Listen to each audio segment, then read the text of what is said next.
ಮಹಾಸಭೆ ಇಲ್ಲಿ ಭಾಳ ಮುಖ್ಯ ಪಾತ್ರಕ್ಕೆ ಬಂದಿದೆ. ನಾವು ಲಾಭಾಂಶ ಹಂಚಿಕೆ, ಯಾವುದೇ ಸಂಸ್ಥೆ ಒಬ್ಬ ಸದಸ್ಯನಾದವ ಅಥವಾ ಸೊಸೈಟಿ ಪ್ರಾರಂಭ ಮಾಡುವಾಗ ಭಾಳ ಜನಗಳ ಮೇಲೆ ವಿಶ್ವಾಸದ ಮೇಲೆ ಒಂದು ಸಂಸ್ಥೆಯನ್ನು ಪ್ರಾರಂಭಿಸ್ತೇವೆ.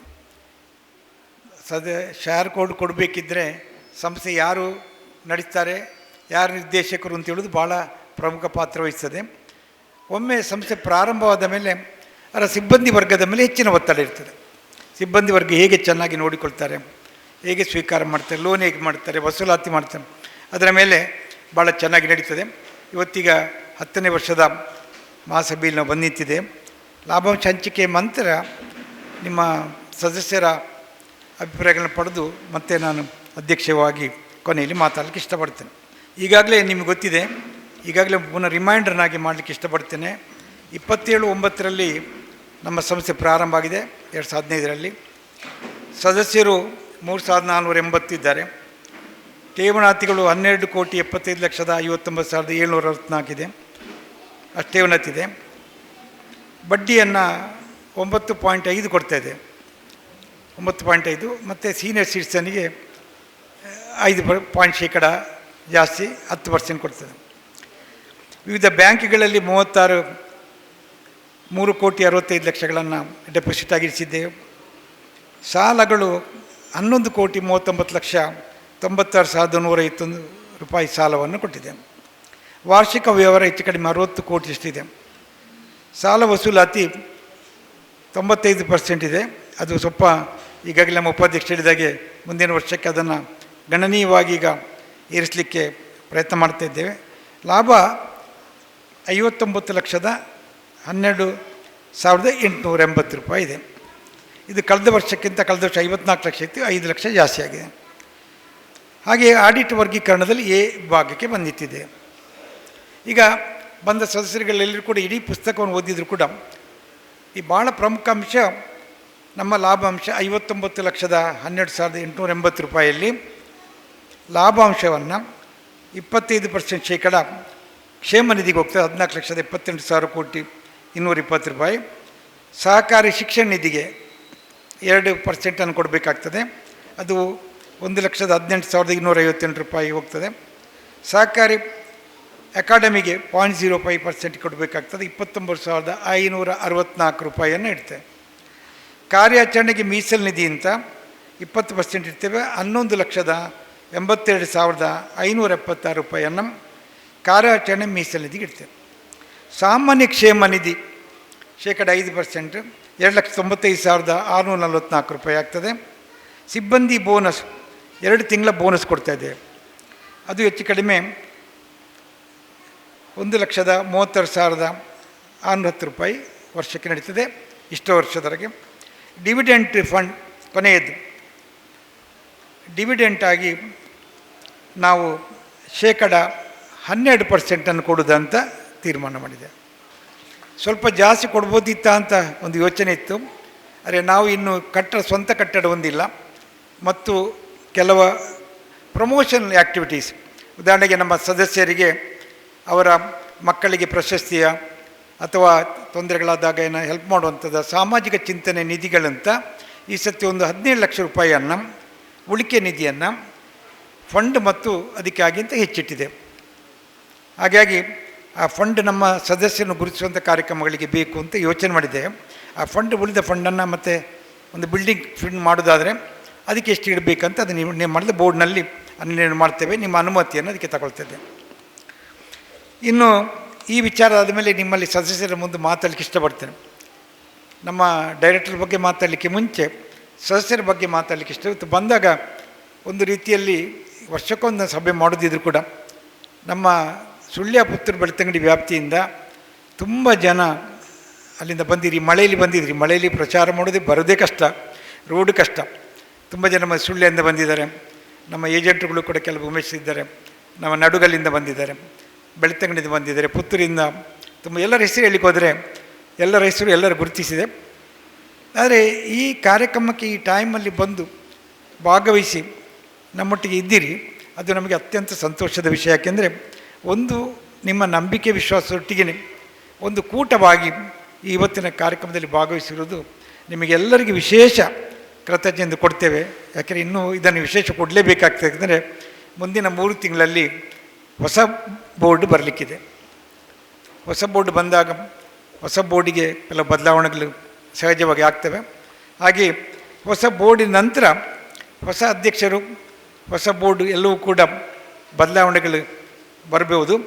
ಆದ್ದರಿಂದ ಇವತ್ತಿನ ಕಾರ್ಯಕ್ರಮದಲ್ಲಿ ನಿಮ್ಮೊಟ್ಟಿಗೆ ಮಾತುಕತೆ ಮಾಡಿದ ಮೇಲೆ ಮುಂದಿನ ಈ ವರ್ಷದ ಎಲ್ಲರ ಸಿಬ್ಬಂದಿಗಳ ಮತ್ತು ನಮ್ಮ ಬೋರ್ಡ್ ಆಫ್ ಡೈರೆಕ್ಟರ್ಗಳ ಒಂದು ಸಾಧನೆಯನ್ನು ನಿಮ್ಮೊಟ್ಟಿಗೆ ಹಂಚಿಕೊಳ್ಳಿಕ್ಕೆ ಪ್ರಯತ್ನ ಪಡ್ತೇನೆ. ಯಾಕೆಂದರೆ ನೆಕ್ಸ್ಟ್ ಎಲೆಕ್ಷನ್ ಬೇರೆ ಇದೆ, ಹಾಗೆ ಅದು ಕೊನೆಯಲ್ಲಿ ಹಂಚಿಕೊಳ್ತೇವೆ. ಈಗ ನಿಮ್ಮಲ್ಲಿ ಅಭಿಪ್ರಾಯಗಳನ್ನು ಕೇಳಲಿಕ್ಕೆ ಬಯಸ್ತೇನೆ. ಸದಸ್ಯರು ತಮ್ಮ ಅನಿಸಿಕೆಗಳನ್ನು ಹಂಚಿಕೊಳ್ಳಬಹುದು. ತಮ್ಮ ತಮ್ಮ ವಿಚಾರಗಳನ್ನು ಹೇಳಿಕೊಳ್ಳುವಂತಹ ಅವಕಾಶವನ್ನು ಇದೀಗ ಅಧ್ಯಕ್ಷರು ಒದಗಿಸಿರುವಂಥದ್ದು. ನಮ್ಮ UP ಚುನಾವಣಾ ನೇತೃತ್ವದಲ್ಲಿ ಸಹಕಾರಿ ಸಂಘ ವರ್ಷದಿಂದ ವರ್ಷಕ್ಕೆ ಬೆಳವಣಿಗೆ ಆಗಿದೆ. ನಮ್ಮ ಕಾರ್ಯನಿರ್ವಾಹಕಾರಿ ನರೇಂದ್ರ ಅವರ ಬಗ್ಗೆ ಹೇಳಬೇಕಾಗ್ತದೆ. ಯಾಕಂದರೆ ಅವರಂಥ ಅವರ ವಿಶ್ವಾಸ ಬಹಳ ಮೂಡಿದೆ. ಅವರು ಮಾತಾಡುವ ರೀತಿ, ಅವರು ಆ ಒಂದು ಸದಸ್ಯರನ್ನು ವಿಶ್ವಾಸ ತೆಗೆದುಕೊಂಡು ಆ ಒಂದು ಬ್ಯಾಂಕನ್ನು ನಡೆಸುವ ರೀತಿಯನ್ನು ನೋಡಿದಾಗ ಬಹಳ ಸಂತೋಷ ಆಗ್ತದೆ. ನನಗೆ ಬಹಳ ವಿಶ್ವಾಸ ಮೂಡಿ ನಾನು ಕೂಡ ಈ ಒಂದು ಸೌಹಾರ್ದ ಸಹಕಾರಿ ಸಂಘದ ಸದಸ್ಯನಾಗಿ ಮಹಾಸಭೆಗೆ ಹೋಗಬೇಕು, ಅದರಲ್ಲಿ ಭಾಗವಹಿಸಬೇಕಂತೇಳಿ ಕಳೆದ ವರ್ಷ ಮತ್ತು ಈ ವರ್ಷ ನಾನು ಭಾಗವಹಿಸ್ತಾ ಇದ್ದೇನೆ. ಉತ್ತಮ ರೀತಿಯಲ್ಲಿ ಬ್ಯಾಂಕ್ ನಡೀತಾ ಇದೆ. ಅದಕ್ಕೆ ವಿಶೇಷವಾಗಿ 10ನೇ ವರ್ಷದ ಈ ಸಂಭ್ರಮದಲ್ಲಿ UP ಶಿವಣ್ಣ ಮತ್ತು ಅವರ ತಂಡಕ್ಕೆ ನಾನು ವಿಶೇಷವಾಗಿ ನಮ್ಮ ಸೊಸೈಟಿಯನ್ನು ಈಗಿನ ತಾಲೂಕ್ ಪಂಚಾಯತ್ನ ಕಟ್ಟಡಕ್ಕೆ ತರಲಿಕ್ಕೆ, ನಮಗೆ ಒಳ್ಳೆಯ ರೂಮನ್ನು ಆಯ್ಕೆ ಮಾಡಿಕೊಡಲಿಕ್ಕೆ ಮತ್ತು ಅತ್ಯಂತ ಕಡಿಮೆ ದರದಲ್ಲಿ ಬಾಡಿಗೆ ನಿಗದಿಪಡಿಸಲಿಕ್ಕೆ ಸಾಧ್ಯ. ಅವರು ಭಾಳ ಪ್ರಮುಖವಾದ ವಹಿಸಿ ಅವರಿಗೆಲ್ಲರಿಗೂ ಕೂಡ ಅವರಿಂದೆಲ್ಲರೂ ಒಂದು ಚಪ್ಪಾಳೆ ಮೂಲಕ ಅವರನ್ನು ಅಭಿನಂದಿಸಬೇಕಾಗಿದೆ. ಹಾಗೆಯೇ ನಿಮ್ಮ ಅಣ್ಣ ನಮ್ಮಲ್ಲಿ ನಿರ್ದೇಶಕರಾಗಿದ್ದರು ಪ್ರಾರಂಭದಲ್ಲಿ, ಹಾಗೆ ಒಳ್ಳೆಯ ನಿರ್ದೇಶಕರಾಗಿದ್ದರು, ಭಾಳ ಆತ್ಮೀಯರಾಗಿ ಮಾಡಿದವರು. ಹಾಗೆ ನಿಮ್ಮ ಇದನ್ನು ಗುರುತಿಸಿರೊಂದಿಗೆ ನಾವು ಬೇರೆ ಎಲ್ಲರೊಟ್ಟಿಗೆ ಇವತ್ತು ಯಾರು ಬರ್ತಾರೆ ಇದೊಂದು ಕುಟುಂಬದ ಸಮ್ಮಿಲನದಾಗೆ ಆಗಬೇಕು. ಆ್ಯಕ್ಚುಲಿ ಮಹಾಸಭೆ ಅಂತ ಹೇಳೋದಕ್ಕಿಂತ, ಲೆಕ್ಕಪತ್ರ ಓದೋದಕ್ಕಿಂತ ಒಂದು ರೀತಿಯಲ್ಲಿ ಎಲ್ಲರಿಗೆ ಸೇರುವಂಥ ಕುಟುಂಬ ಸಮ್ಮಿಲನದಾಗಬೇಕು. ಅದೇ ಆ ರೀತಿಯ ಕಾರ್ಯಕ್ರಮವನ್ನು ಇನ್ನು ಮುಂದೆ ಮಹಾಸಭೆಗಳು ನಡೆದಾಗ ಹಾಗೆ ಹಂಚಿಕೊಳ್ಳಿಕ್ಕೆ ಆಗ್ತದಾ ಅಂತ ಹೇಳೋ ಒಂದು ಆಲೋಚನೆ ಕೂಡ ನಿಮ್ಮ ಮುಂದೆ ಇಡಲಿಕ್ಕೆ ಬಯಸ್ತೇನೆ, ಹೊಸ ಬೋರ್ಡ್ನ ಮುಂದೆ ಕೂಡ.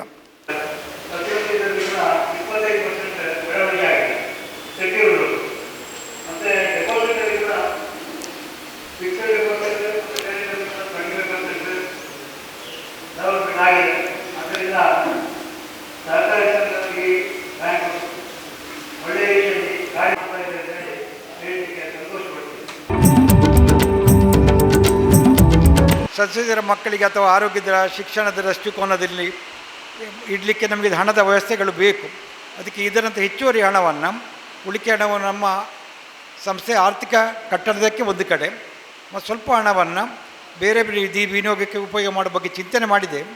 ಅದನ್ನು ಬೋರ್ಡ್ ಅನುಮತಿ ತೆಗೆದ ಮೇಲೆ ನೆಕ್ಸ್ಟ್ ಬೋರ್ಡ್ ಮೀಟಿಂಗಿನಲ್ಲಿ ಅದನ್ನಿಟ್ಟು ಅದನ್ನೇ ಅನೌನ್ಸ್ ಮಾಡ್ತೇವೆ. ಅದರಲ್ಲಿ ಯಾವುದೆಲ್ಲ ಚಿಂತನೆಗಳು ಅಂತ ನಿಮ್ಮಲ್ಲಿ ಅಭಿಪ್ರಾಯಗಳನ್ನು ತಗೊಳ್ತೇವೆ. ಕೆಲವು ಯಾವುದಕ್ಕೆಲ್ಲ ಇಡ್ಬೋದು, ಈಗ ಸ್ಕಾಲರ್ಶಿಪ್ಪಿಗೆ ಇರ್ಬೋದು.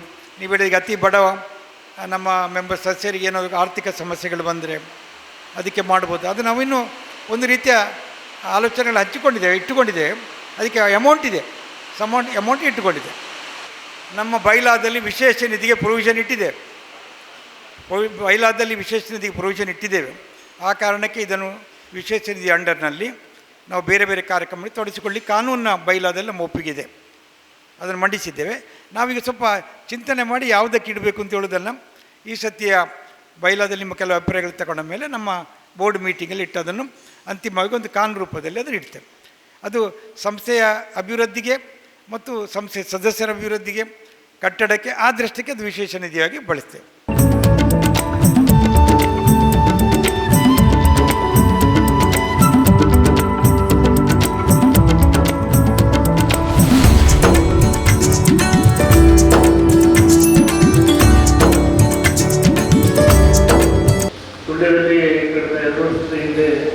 ಸುಳ್ಯ ಶಾಖೆ ಆರಂಭವಾಗುವುದು ನಿಮಗೆಲ್ಲ ಗೊತ್ತಿರುವ ವಿಚಾರ. ತುಂಬ ಅಭಿವೃದ್ಧಿ ಪಥದ ಶಾಖೆ ಹೋಗ್ತಾ ಇದೆ.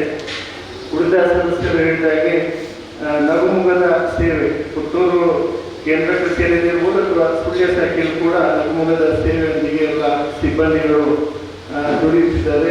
ಅವರ ಸೇವೆಯಿಂದ ಅನೇಕ ಪ್ರಯೋಜನ ಕೂಡ ಸಹಕಾರದಿಂದ ಇವತ್ತು ಪಡೆದಿದ್ದೇವೆ. ಅತ್ಯಂತ ಸಂತಸ ಪಡ್ತಿದ್ದೇನೆ. ಮುಂದೆ ಏನಾದರೂ ಯಾರು ಹೇಳಿದರೆ ಗೊತ್ತಿಲ್ಲ, ನಾನು ಬರುವ ಸ್ವಲ್ಪ ತಡ ಆಯಿತು. ಸಂಘದ ಸದಸ್ಯರ ಮಕ್ಕಳಿಗೆ ಸಾಧನೆ ಮಾಡಿದರೆ SSLC ಅಥವಾ PUCಯಲ್ಲಿ ಸಾಧನೆ ಮಾಡಿದರೆ ವಿದ್ಯಾರ್ಥಿ ವೇತನ ಕೊಡುವಂಥ ವ್ಯವಸ್ಥೆ ಮಾಡಬೇಕು ಅಂತ ಮಾನ್ಯ ಅಧ್ಯಕ್ಷರನ್ನು ಕೇಳಿಕೊಳ್ತಿದ್ದೆ. ಕಾನೂನು ಸಲಹೆಗಾರರಾಗಿ ನನ್ನನ್ನು ಕೂಡ ನನಗೆ ಇಟ್ಕೊಂಡಿರ್ತಾರೆ. ಸುಮಾರು 10 ವರ್ಷದಿಂದ ಈ ಸಂಘ ಬೆಳೆದಂಥ ರೀತಿ ನೋಡಿದರೆ ಬಹಳ ವೇಗವಾಗಿ ಹೋಗ್ತಾ ಉಂಟು. ತುಂಬ ಖುಷಿಯಾಗ್ತದೆ.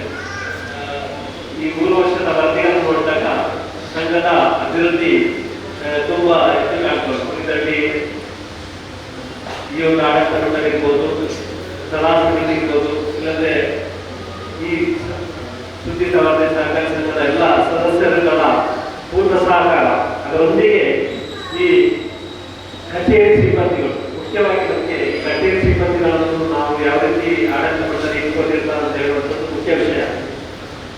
ಅವರ ಈ ಒಂದು ಬಾಂಧವ್ಯ ಮತ್ತು ಅವರು ನಾವು ಕಚೇರಿಗೆ ಹೋದಾಗ ನಮ್ಮೊಂದಿಗೆ ಅವರು ಆ ಒಂದು ವ್ಯವಹಾರ ರೀತಿ, ಆ ಸ್ವಾಗತಿಸುವ ರೀತಿ, ಇದೆಲ್ಲ ನೋಡಿದಾಗ ಸುದ್ದಿ ಸಹಕಾರಿ ಸಂಘ ಎಲ್ಲೂ ಕೂಡ ಇದರಲ್ಲಿ ಕಡಿಮೆ ಆಗಿಲ್ಲ. ನಮಗೆ ಎಲ್ರಿಗೂ ಕಚೇರಿಗೆ ಹೋಗುವ ಪ್ರೀತಿ ವಿಶ್ವಾಸ ಸಿಗ್ತದೆ. ಅಲ್ಲಿ ವ್ಯವಹಾರ ಬಹಳ ಅಚ್ಚುಕಟ್ಟಾಗಿ ಬಹಳ ವೇಗವಾಗಿ ನಮಗೆ ಎಲ್ಲ ಕೆಲಸಗಳನ್ನು ಅವರು ಮಾಡಿಕೊಳ್ಳುವುದನ್ನು ನಾನು ಕಂಡಿದ್ದೇನೆ. ಹೀಗಾಗಿ ಇವತ್ತಿನ ಈ ವರದಿಯನ್ನು ಇಲ್ಲಿ ಮಂಡಿಸಿದಾಗ ಯಾರು ಕೂಡ ಇಲ್ಲಿ ಚರ್ಚಾಸ್ಪದವಾಗಿ ಬರಲಿಲ್ಲ. ಎಲ್ಲ ಅಭಿವೃದ್ಧಿಯ ವಿಚಾರದಲ್ಲಿ ತುಂಬಾ ಖುಷಿ ಪಟ್ಟಿದ್ದಾರೆ.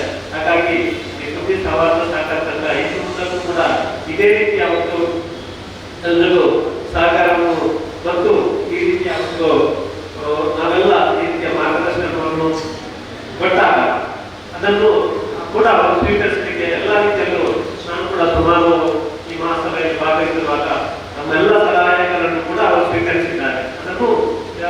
ಇದನ್ನು ಕೂಡ ಇನ್ನು ಮುಂದಕ್ಕೆ ಕೂಡ ನೀವೇನು ಸಹಕಾರವನ್ನು ಸಲಹೆಯನ್ನು ಕೊಟ್ಟಿದ್ದೀರಾ ಅದನ್ನು ಸ್ವೀಕರಿಸಿ ಇನ್ನು ಮುಂದಕ್ಕೆ ಅದನ್ನು ನಮ್ಮ ವರದಿಯಲ್ಲಿ ಮಂಡಿಸಲಿಕ್ಕಿದ್ದಾರೆ. ಈ ಸುದ್ದಿ ಸಹಕಾರಿ ಸಂಘ ತುಂಬಾ ಮುಂದಕ್ಕೆ ಉನ್ನತ ಸ್ಥಾನಕ್ಕೆ ಏರಲಿ ಅಂತ ಹೇಳುತ್ತಾ ಇದೊಂದು ರಾಜ್ಯ ಮಟ್ಟದಲ್ಲಿ ಕೂಡ ಬೆಳೆಯುವಂತಹ ಒಂದು ಸಂಸ್ಥೆಯಾಗಿ ಮೂಡಿ ಬರ್ತದೆ. ಯಾಕಂದ್ರೆ ಸುದ್ದಿಯವರು ನಮ್ಮ ಅಧ್ಯಕ್ಷರು ರಾಜ್ಯ ಮಟ್ಟದಲ್ಲಿ ಅವರ ತಿರುಗಾಟ ಇರ್ತದೆ. ಹಾಗಾಗಿ ಮುಂದಕ್ಕೆ ಬೆಳೆಯುತ್ತದಂತೆ ಹೇಳುವಂತಹ ಆಶಯದೊಂದಿಗೆ ನನಗೆ ಅವಕಾಶ ಕೊಟ್ಟಂತ ಎಲ್ಲ ಧನ್ಯವಾದಗಳು.